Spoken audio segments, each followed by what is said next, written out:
Hello दोस्तों, मैं आप सभी का स्वागत करता हूं आपके अपने यूट्यूब चैनल रेनबो बाबा कंपटीशन में। तो कैसे हैं आप लोग? आशा करता हूं बढ़िया होगे, जिंदाबाद जबरदस्त होगे, एकदम चकाचक जिंदगी चल रही होगी। और तो हमको आज क्या पढ़ना है?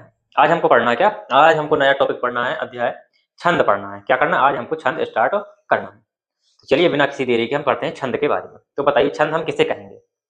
किसे कहेंगे? किसी गद्य को, पद्य को, किस चीज को हम छंद कहेंगे? ऐसी क्या होंगी, कसौटियां होंगी, क्या चीज हो जिसको हम क्या कहें, छंद में उसको ढाल सके या उसको छंद के अंदर गिन सके? ऐसी वो क्या चीजें होंगी?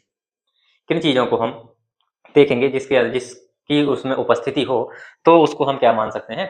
उसको हम छंद मान सकते हैं। तो बताइए, छंद में क्या होता है कि जैसे आप लोगों ने पढ़ा होगा, तो क्या चौपाई पढ़ी होगी, चौपाई भी क्या एक छंद होता है। रामायण पढ़ी हो या कोई कविता होती, तो ये भी छंदों में होती है। तो हम रामायण से समझते हैं कि हम रामायण पढ़ी है। तो रामायण में जैसे कोई हम चौपाई पढ़ते हैं, तो जब चौपाई पढ़ते हैं तो उसमें एक चौपाई जब हम पढ़ते हैं तो उसमें आधे बीच में क्या होता है, एक पूरी चौपाई होती है, तो वो क्या चार भागों में बटी होती है। कितनी होती है? चार भागों में। तो बीच बीच में क्या होती है? यति होती है। बीच बीच में क्या होती है? अलग अलग खंडों में बटी होती है, चार खंडों में, जिसको हम क्या कहते हैं? यति कहते हैं, या उसी को क्या कहते हैं? विराम कहते हैं। जो होते हैं, फिर उस चौपाई में देखा होगा कि उसमें क्या होते हैं? एक बराबर बराबर मात्राएं होती हैं। गण भी क्या होते हैं? मात्राएं, या क्या कह सकते हैं? गण कह सकते हैं। उसमें मात्राएं भी होती हैं। क्या होती हैं? मात्राएं भी होती हैं। तो इन्हीं ऐसी ही कसौटियां हैं कि कैसे गण हो, किसी भी मतलब कोई भी रचना हो, उसमें क्या हो? गण हो, मात्राएं हो, यति हो, उसकी एक लय होती है। क्या होती है? लय होती है। एक जो रिदम होता है, तो उसकी गति, उसको यति, उसकी गति हो, उसकी यति हो, आदि चीजें उसमें जिस भी रचना में उपस्थित होती हैं, उसी को हम क्या मान लेते हैं? छंद मानते हैं। तो यही छंद की क्या होती है? कसौटियां होती हैं कि क्या हो? गति, यति, या छंद के क्या कह सकते हैं? इनको अंग या अवयव भी कह सकते हैं। कि क्या कह सकते हैं? छंद के क्या क्या अंग या अवयव होते हैं। तो इन्हीं चीजों को हमको क्या करना है? पढ़ना है। तो चलिए हम पढ़ते हैं। तो इसमें क्या हमने देखा कि किसी भी छंद में क्या होती है कि पद होता है, क्या कि चरण होता है, उसको क्या पद होता है, उसमें क्या मात्रा होती है, मात्रा, यति, गति, और क्या चीज है? जो उसमें क्या तुक होती है, क्या तुक, ये सब चीजें क्या हो, तो इन सब चीजों को यदि क्या उपस्थित है किसी भी रचना में, हम उसको क्या मान सकते हैं? हम छंद मान सकते हैं। क्या कर सकते हैं? उसको छंद हम मान सकते हैं। इसी यही क्या, इसको चलते हैं पढ़ते हैं और परिभाषा इसकी देखते हैं। तो चलिए हमको पढ़ना क्या? छंद। छंद। तो छंद, तो छंद की परिभाषा, छंद की अगर सामान्य परिभाषा देखें तो क्या कह सकते हैं कि छंद क्या होता है? जब हम रामायण चौपाई पढ़ते हैं तो उनमें क्या छोटे छोटे भाग होते हैं, क्या छोटे छोटे शब्द होते हैं, छोटे छोटे वाक्य होते हैं, छोटे छोटे जो जो ध्वनियां होती हैं, उन ध्वनियों के जो एक सार्थक जो अर्थ होता है, वो क्या है? क्रमबद्ध तरीके से, कैसा क्रमबद्ध तरीके से होता है, उसी को क्या कहते हैं? छंद कह सकते हैं। क्या छंद कह सकते हैं। तो इसकी परिभाषा लिखिए जो हमने पढ़ी है कि जिस रचना में, क्या कह सकते हैं? जिस रचना में, जिस रचना में क्या हो, जिस रचना में क्या क्या देखा? मात्रा गणना, कि मात्रा को क्या कर सकते हैं? हम गणना कर सकते हैं, मात्रा गणना, गति, यति, गति, यति, क्या हो? गति हो, यति हो, तुक हो, क्या हो? क्या हो? तुक हो, गण हो, गण हो गया, तुक, गण, आदि, क्या हो? आदि, मात्रा, गणना, यति, गति, तुक, गण, आदि, क्या हो? आदि से क्या हो? आदि से संबंधित, आदि से संबंधित,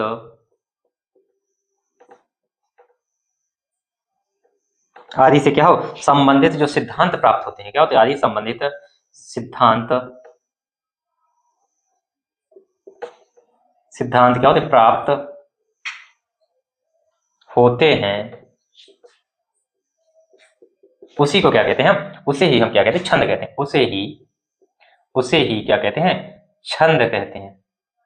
क्या कहते हैं? उसे ही क्या कहते हैं? छंद कहते हैं। इतनी चीज आपको समझ में आई होगी।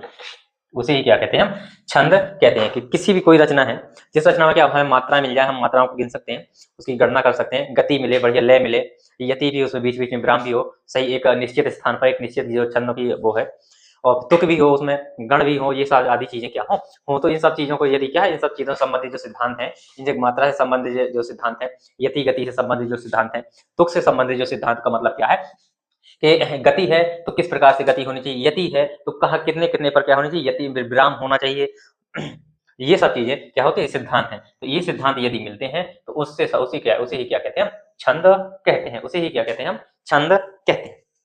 क्या कहते हैं, छंद कहते हैं। और छंद को ही, इसी को और दूसरे नाम से क्या, किस नाम से जानते हैं, छंद को ही क्या कहते हैं, इसको व्रत, क्या व्रत भी कहते हैं। क्या कहते हैं, छंद को लिख दो, छंद को देखो अलग से लिख लो, छंद को क्या कहते हैं, व्रत भी कहते हैं। क्या कहते हैं, व्रत भी कहते हैं। क्या कहते हैं, व्रत भी कहते हैं। क्या कहते हैं, छंद को क्या कहते हैं, व्रत भी कहते हैं। क्या कहते हैं, व्रत भी कहते हैं। तो इतनी चीज आपको समझ में आई, छंद किसे कहते हैं, इतनी चीजें होनी चाहिए तो उसको हम छंद मान सकते हैं। ठीक है, अब देखिए छंद, सबसे पहले जो छंद का जो उल्लेख है वो सर्वप्रथम कहाँ मिलता है, किस चीज में मिलता है छंद। सबसे पहले हमको छंद देखने को किस चीज में मिलता है, तो जो हमारा क्या होगा, पुराना सबसे ग्रंथ होगा। तो सबसे पुराना क्या है हमारा, ऋग्वेद है। क्या है, तो सबसे पहले छंद किस में मिलते हैं, ऋग्वेद में मिलते हैं। देखो सबसे पहले छंद का उल्लेख, छंद का उल्लेख, छंद का उल्लेख, छंद का उल्लेख सर्वप्रथम कहाँ, ऋग्वेद में। ऋग्वेद में क्या होता है, मिलता है। तो सर्वप्रथम किसका, छंद का उल्लेख सर्वप्रथम किसमें मिलता है, ऋग्वेद में मिलता है। किसमें मिलता है, ऋग्वेद में मिलता है। तो इतनी चीजें नोट करो, फिर हम आगे चलते हैं।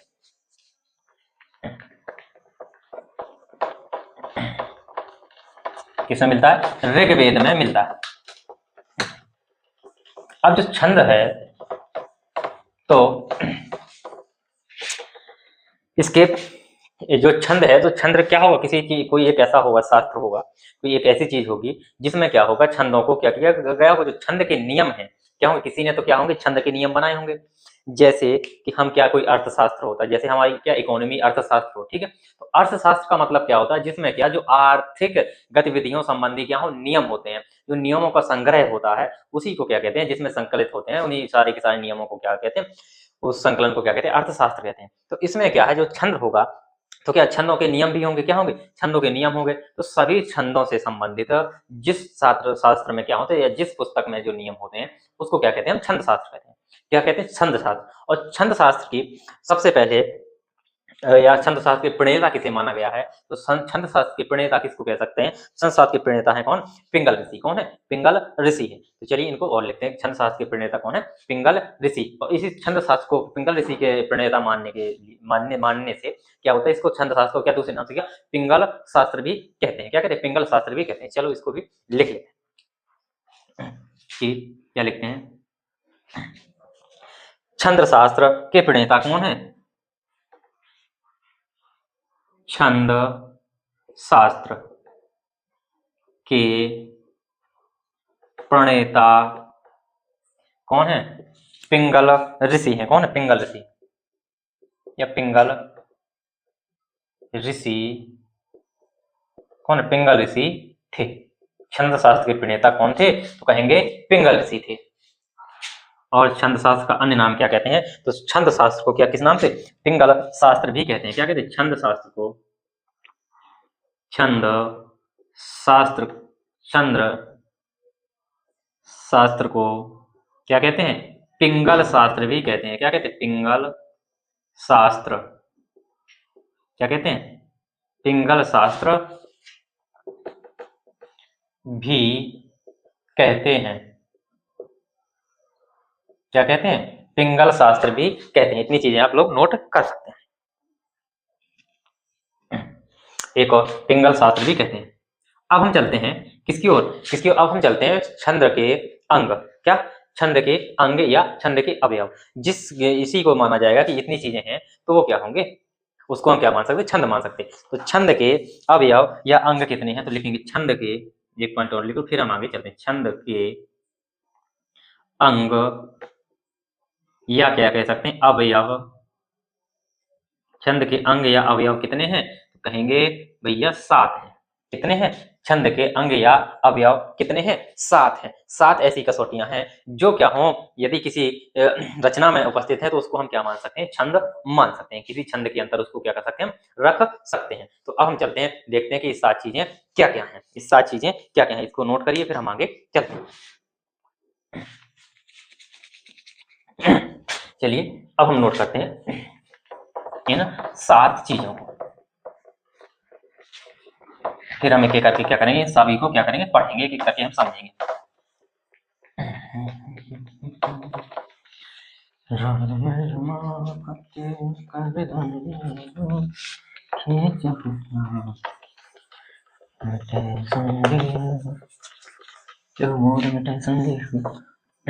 चलो, छंद के अंग या अवयव। छंद के अंग या क्या? अवयव। छंद के अंग या अवयव वो कितने हैं हमारे? 7। कितने हैं? 7 हैं। तो चलिए लिखिए कौन कौन से हैं। छंद के अंग या अवयव कौन कौन से हैं? तो वर्ण, नंबर 1 क्या है? वर्ण। नंबर 1 क्या है? वर्ण। मात्रा, चरण, इसी को क्या? पद। नंबर 4 यति। नंबर 5 गति। नंबर 6 कितना हो गया? वर्ण, मात्रा, चरण, यति, गति, गण, और क्या? गण, तुक, और 1 2 3 4 5 6 7 तुक। इतनी चीजें हैं। कितने? ये 7 हैं। 1 2 3 4 5 6 और 7। तो ये 7 हो गए। क्या हो गए? 7 अंग या अवयव। वर्ण, मात्रा, चरण या पद, यति, गति, गण, तुक। क्या? गण और या तुक। अब जो यति होती है, यति को क्या बोलते हैं? यति को क्या बोलते हैं? ठहराव। ठहराव, या इसी क्या बोलते हैं? विराम भी बोलते हैं। क्या बोलते हैं? विराम बोलते हैं। क्या बोल देते हैं? विराम बोलते हैं। क्या बोलते हैं? विराम बोलते हैं। गति का मतलब क्या है? गति का मतलब क्या है? लय है। गति का मतलब लय क्या है? गति का मतलब क्या होता है? लय। क्या होता है? लय। गति का मतलब क्या होता है? लय होता है। जो एक क्या हो, गाने का एक लय होता है। एकदम गाना हो, जो हम गाना गाते हैं, कोई भी गाना सुनाओ तो ये क्या? लय में गाया जाता है। तो जो लय है उसी को क्या बोलते हैं? हम गति बोलते हैं। जो तुक है ये क्या होती है? ये अंतिम चरण में, किस अंतिम शब्द, चरण के क्या? अंतिम शब्द में। क्या? चरण के अंतिम शब्द। चरण के अंतिम शब्द, किसमें? अंतिम शब्द। क्या होता है? अंतिम शब्दों का क्या है? अंतिम शब्दों का क्या है? तालमेल है। तालमेल। क्या होता है? अंतिम शब्दों का क्या होता है? तालमेल होता है। क्या होता है? अंतिम शब्दों का तालमेल होता है। अब इसको सब एक एक चीज को क्या करेंगे? हम समझेंगे। गण देखिए, गण कितने होते हैं? तो गण कितने होते हैं? 8 होते हैं। कौन कितने होते हैं? गण कितने होते हैं? तो कहेंगे 8 प्रकार के गण होते हैं। यगण, मगण, सगण, रगड़, तगड़, बगड़, जगण, नगण। ये क्या होते हैं? 8 गण होते हैं। वर्ण, मात्रा में क्या है? क्या होती है? ह्रस्व और कौन? दीर्घ मात्रा होती है। और वर्ण भी क्या? ह्रस्व और दीर्घ वर्ण होते हैं। चरण में क्या होते हैं? चरण होते हैं। एक चरण अगर हो गया पूरा तो चरण हो गया। बाकी चीजें, इतनी चीजें हम समझ सकते हैं, इसको नोट कर सकते हैं। फिर एक एक करके हम पढ़ते हैं।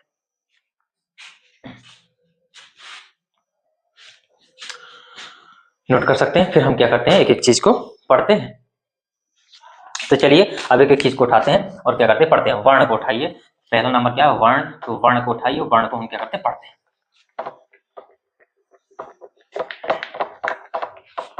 तो बताइए वर्ण। वर्ण हमने वर्णमाला भी पढ़ ली है, 2 बार वर्ण पढ़ लिए, 3 बार वर्ण पढ़ लिए। तो वर्ण क्या होते हैं? बताइए वर्ण क्या होते हैं? भाषा या भाषा की क्या होती है? सबसे छोटी लिखित इकाई होती है। वर्ण को क्या अक्षर भी मान सकते हैं? क्या अक्षर में अंतर बता चुका हूँ। अक्षर का मतलब जिसका क्या क्षरण ना किया जा सके। तो इनको वर्ण या अक्षर, यहाँ पर कोई दिक्कत नहीं, वर्ण बोलो या अक्षर बोलो, इसमें यहाँ पर कोई दिक्कत नहीं है। ठीक ठीक। तो हम चलिए पढ़ते हैं वर्ण। क्या? वर्ण। वर्ण, तो वर्ण के बारे में ज्यादा कुछ समझना नहीं है। तो चलिए लिखिए, इसको लिखिए कि वर्ण वह ध्वनि है। देखो, वर्ण वह ध्वनि होती है। कौन ध्वनि होती है? वह ध्वनि होती है जिसके क्या खंड ना हो सके, जिसके खंड ना हो सके। क्या ना हो सके? जिसके क्या ना हो सके, खंड ना हो सके। और जो छंद में जो प्रयुक्त वर्ण है वो कितने? दो प्रकार के होते हैं। तो लिखो, छंद में प्रयुक्त वर्ण, या सीधे कह सकते हैं वर्ण कितने? दो प्रकार के होते हैं। कितने? दो प्रकार के होते हैं। कितने होते हैं? दो प्रकार के होते हैं। कितने प्रकार के होते हैं? दो प्रकार के। दो प्रकार में कौन कौन से होते हैं? वर्ण कितने? दो प्रकार के। दोनों को समझिए एक साथ। दो प्रकार के कौन कौन से होते हैं? एक ह्रस्व या लघु वर्ण। क्या? ह्रस्व या क्या बोलते हैं? लघु वर्ण। क्या बोलते हैं? ह्रस्व या क्या बोलते हैं? लघु वर्ण बोलते हैं। क्या बोलते हैं? ह्रस्व या लघु वर्ण। दूसरा क्या होता है? दीर्घ। दूसरा क्या बोलते हैं? दीर्घ।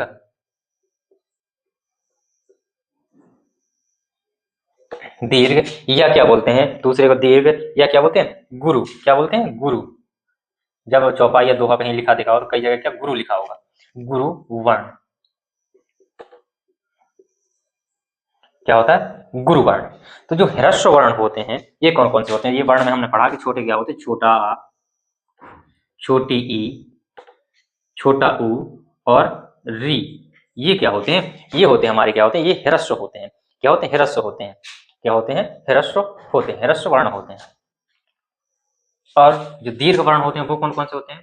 तो बड़ा आ, बड़ी ई, बड़ा ऊ, ए, आई, ओ और औ।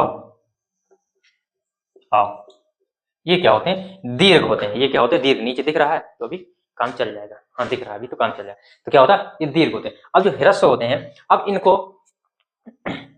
या इसी को क्या बोलते हैं? इसी को एक मात्रा भी बोलते हैं। क्या बोलते हैं? एक मात्रा। अब इनको जो दर्शन चिन्ह है, इनका जो दर्शन चिन्ह होता है, इनको लिख लो दर्शन चिन्ह। इसको एक मात्रा भी लिख सकते हैं। इसको क्या? एक मात्रा। एक मात्रा भी कह सकते हैं। इसको क्या कह सकते हैं? दो मात्रा। दो मात्रा भी कह सकते हैं। अभी मात्रा पढ़ना तो इसलिए लिखा नहीं, तब लिख बात तो समझ में आ जाए। तो इसमें क्या होता है? इसका जो दर्शन चिन्ह होता है इनका, या ये दोनों सेम ही, मात्रा और वर्ण क्या होते हैं? सेम ही होते हैं। इसमें कोई वो नहीं है। इनका दर्शन चिन्ह, दर्शन चिन्ह क्या होता है? ये होता है। क्या होता है? ये खड़ी पाई। इसको क्या बोलते हैं? खड़ी पाई बोलते हैं। क्या बोलते हैं? खड़ी पाई बोलते हैं। क्या बोलते हैं? खड़ी पाई बोलते हैं। इनका दर्शन चिन्ह क्या होता है? इनका दर्शन चिन्ह आपने देखा होगा एस जैसा। क्या एस जैसा देखा होगा? एस जैसा चिन्ह बना देखा होगा। क्या देखा होगा? एस जैसा चिन्ह बना देखा। जिसको क्या बोलते हैं? वर्तुल रेखा बोलते हैं। क्या बोलते हैं? वर्तुल रेखा। इसको क्या बोलते हैं? वर्तुल रेखा बोलते हैं। क्या बोलते हैं? इसको बोलते हैं वर्तुल रेखा। ठीक है, इतनी चीज आपको समझ में आ गई होगी। तो ये वर्ण है ह्रस्व और या लघु, दीर्घ और गुरु। क्या? ह्रस्व और लघु, दीर्घ और गुरु। तो इतनी चीज आपको समझ में आई होगी। अब जैसे यदि इसी में मात्राओं हम देखना चाहें तो कोई हम उठा लेते हैं। जैसे क्या हमने उठा लिया कि उठा लो राजेश। जैसे राजेश शब्द उठा लो, राजेश। तो अब राजेश का हमने जब वर्ण पढ़ा था तो क्या वर्ण विच्छेद पढ़ा था? तो वर्ण विच्छेद इसका करो। इसमें क्या होगा? आधा रा प्लस बड़ा आ प्लस जा में ए प्लस सा प्लस आ। यही होगा इसका वर्ण विच्छेद। अब वर्ण विच्छेद में अपन को क्या? इनको ध्यान नहीं देना है। जो वर्ण है इनको ध्यान नहीं, जो किनको इनको ध्यान देना है, जो ह्रस्व है और दीर्घ है। तो इसमें क्या? दीर्घ है तो दीर्घ में देखो इसकी क्या? इसका चिन्ह क्या होगा? ये होगा। ये ए, इसके अंदर इसका भी चिन्ह क्या होगा? इसमें आ है तो इसका क्या होगा? तो इसकी कितनी? दो मात्रा, दो एक तीन, तो कितनी होगा? ये इसमें कितना? पांच मात्रा वाला शब्द है। ये कितना? पांच मात्रा वाला शब्द है। ये इतनी चीज है। तो इसको इस प्रकार से हम कर सकते हैं। एक ये वर्ण हो गया, एक ये। ठीक, इतनी चीज नोट करो। फिर हम क्या करते हैं आगे? वर्ण के बाद हम क्या करते हैं? मात्रा को पढ़ते हैं। क्या करते हैं? वर्ण के बाद हम पढ़ते हैं मात्रा। इसको नोट कर सकते हो।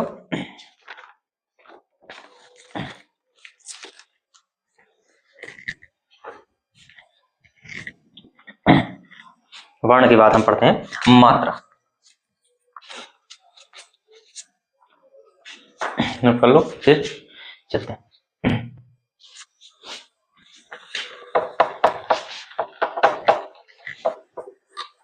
अब मात्रा में हम मात्राओं को गिन के भी देखेंगे, एक दो ठो दो चार ठो मात्रा गिन के देखेंगे, दो चार शब्दों की।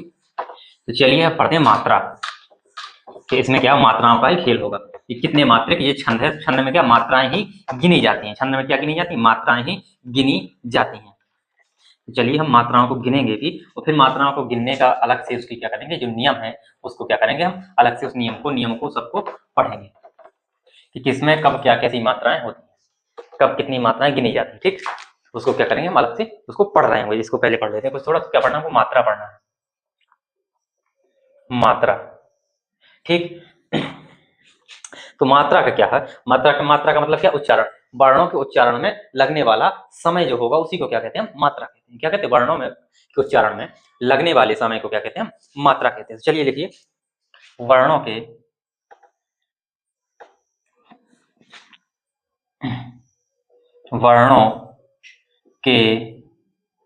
उच्चारण, वर्णों के उच्चारण में लगने वाला समय, लगने वाला समय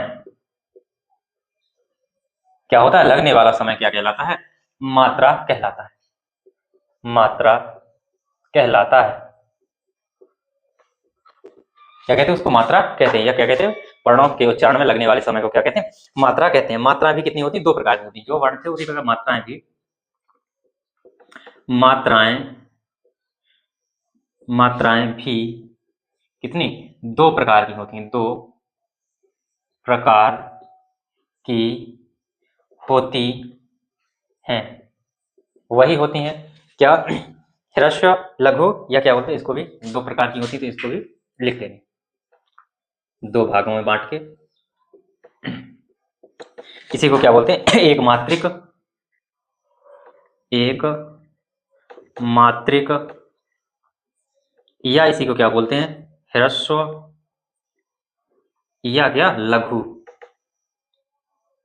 क्या बोलते हैं, लघु भी बोलते हैं। क्या बोलते हैं, ह्रस्व एक मात्रिक, ह्रस्व या लघु मात्रिक भी बोलते हैं। इसको क्या बोलते हैं, द्विमात्रिक, या क्या इसको गुरु या दीर्घ, या क्या बोलते हैं द्विमात्रिक, क्या बोलते हैं, द्विमात्रिक भी इसको बोलते हैं। ये हो गई हमारी क्या, ये हो गई हमारी मात्रा।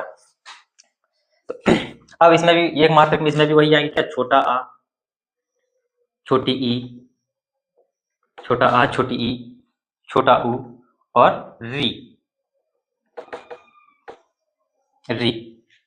इसमें आएगा बड़ा आ, बड़ी ई, बड़ा ऊ, ए, आई, ओ, औ। ये हो गए हमारे क्या, दीर्घ या बड़ी मात्रा। क्या दीर्घ या बड़ी मात्रा होगी, क्या होगी, दीर्घ या बड़ी मात्रा। इन सब में क्या होती है, इन सब में क्या होती है, एक मात्रा होती है। क्या होती है, एक मात्रा। क्या होती है, एक मात्रा होती है। क्या होती है, एक मात्रा होती है। क्या होती है, एक मात्रा होती है। इनमें कितनी होती है, दो मात्राएं होती है। कितनी होती है, दो मात्राएं, दो मात्राएं। तो एक मात्रा का दर्शन चिन्ह क्या है, ए, और दो मात्राओं का दर्शन चिन्ह क्या है, ए, वर्तुल रेखा, वर्तुल रेखा। क्या है, वर्तुल रेखा, कितनी, दो। जैसे अगर हम इसका करके देखें कि जैसे हम देखते हैं, एक शब्द लेते हैं काम, यहाँ ऊपर थोड़ा लिख लेते, काम, काम हमने एक शब्द लिया, काम का वर्ण विच्छेद करेंगे, क्या होगा, का निकलेगा, बड़ा आ निकलेगा, मां निकलेगा, तो फिर आ निकलेगा। तो यहाँ पर बड़ा आ मिल रहा है, तो यहाँ पर क्या दीर्घ हो जाएगा, और यहाँ पर कितना हो जाएगा, छोटा है। तो यहाँ पर यदि कुल मात्रा देखी जाए, इसकी कुल मात्राएं क्या देखी जाए, कुल मात्रा तो कितनी, दो, इसकी कितनी होती है, दो होती है, इसकी कितनी, एक होती है। दो प्लस एक बराबर कितनी, इसकी कुल मात्राएं कितनी हो गई, तीन मात्राएं होंगी। किसमें, इसमें तीन मात्राएं होंगी। इस तरीके से क्या करते हैं, हम मात्राओं को गिनते हैं। ये क्या है, हमारा नॉर्मल तरीका है। ये क्या होता है, नॉर्मल तरीका। और जैसे और भी गिन सकते हैं, इसको मिटा के, और सब एक दो शब्दों के देखो। जैसे हमने क्या देखा था अभी, राजेश देखा था, मोहन की देख लो, मोहन, मोहन, मोहन में कितना होगा, ये इसका कितना, दो होगा, और एक एक तीन, कितनी, इसमें कितनी, चार मात्राएं होंगी। गिन के देखो कितनी होगी, चार। माँ होगा, आ होगा, हा है प्लस आ है प्लस ना है प्लस आ है। तो अपन को क्या करना है, इनको काट देना, इनको देखना इनमें कितनी, 2, इसकी 1, इसकी 1 बराबर कितनी, 4 मात्रा। कितनी मात्रा हो गई, 4 मात्राएं हो गई। कितनी हो गई, 4 मात्राएं हो गई। और देख लो मात्रा में ही देख लो, और देखो जैसे एक लो वाला लिखो, वाला में देखो तो कितना, इसमें की भी क्या है, वाह है प्लस बड़ा आ है प्लस ला है प्लस बड़ा आ है। ला वा काट दो, क्या है इसमें 2, इसमें 2, इसकी भी क्या है, इसकी 2 की जगह इसको ऐसे बनाओ, इसकी भी क्या ऐसे और इसकी भी ऐसे। तो कितनी होगी, इसमें भी कितनी, 4 मात्राएं। कितनी हो गई, 4 मात्राएं हो गई। तो ये हमने क्या देखा, यहाँ मात्राएं देखी। क्या देखें, ये हमने मात्राएं देखी। अब इसके आगे क्या करेंगे हम, नेक्स्ट क्लास में करेंगे। क्या करेंगे, इसके आगे हम क्या करेंगे, नेक्स्ट क्लास में पढ़ रहे होंगे। बाकी जो यति गति ये सब चीजों को क्या करें, नेक्स्ट क्लास में पढ़ रहे होंगे। तो थैंक यू दोस्तों, क्लास अच्छी लगी तो प्लीज लाइक शेयर सब्सक्राइब जरूर करिएगा। थैंक यू दोस्तों, मिलते हैं नेक्स्ट क्लास में।